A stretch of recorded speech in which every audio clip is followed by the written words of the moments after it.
from Steve Jobs. There was a sparkle in his eye that I'd never seen in a CEO before. Did your friends tell you this was not a good idea? They thought I was nuts.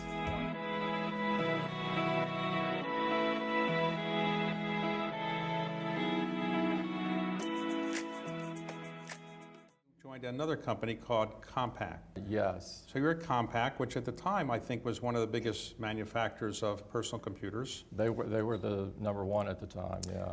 So you're there for about 6 months and you get a call from Steve Jobs or somebody working for him saying, can you come and join Apple? Apple was modest compared to Compact. Why did you take the interview and why did you join Apple? Yeah, it's a good question. Steve had come back to the company and was essentially replacing the executive team that was there at the time. And I thought, you know, this is an opportunity to talk to the guy that started the whole industry. And Steve met me on Saturday. And it was like just minutes into talking with him, I want to do it, which I was shocked myself. But there was a sparkle in his eye that I'd never seen in a CEO before. And he was sort of turning left when everyone else was turning right. It was almost on everything that he talked about, he was doing something extraordinarily different than conventional wisdom. Many people were abandoning the consumer market because it was a bloodbath. Steve was doing the exact opposite. He was doubling down on the consumer at the time everybody else, the conventional wisdom, said, go put your money in storage and servers. And I thought it was brilliant. And so talking with him and the type of questions he asked were also different. And, you know, I did literally, before I left there thinking, I hope he offers me a job because I really want to do this. Did your friends tell you this was not a good idea? They thought I was nuts. Again, conventional wisdom was you're working for the top personal computer maker in the world. Why would you ever leave? You've got a great career ahead. And it wasn't a decision that you could kind of sit down and do the engineering kind of analysis saying here are the pluses and here are the minuses, because that analysis would always say stay put.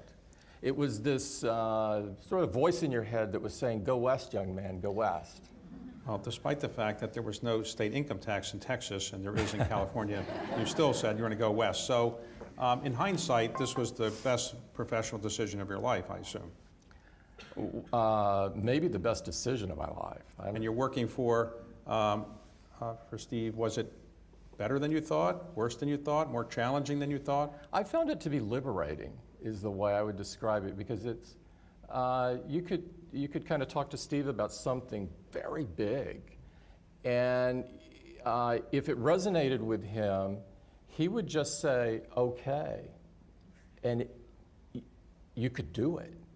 And so it was like a total revelation for me that a company could run like this, because I was used to these layers and bureaucracy and studies and studying things, sort of the paralysis that companies can get into.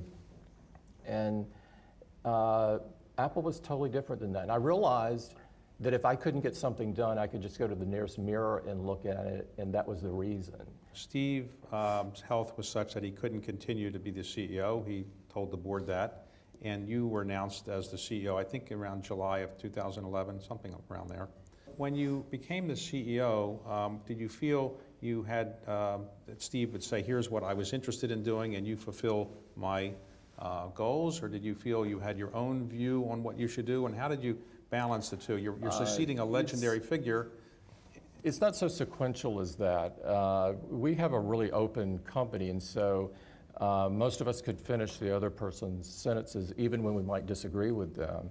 And so it wasn't a matter of Steve having this secret file or something. He was always sharing his ideas all the time.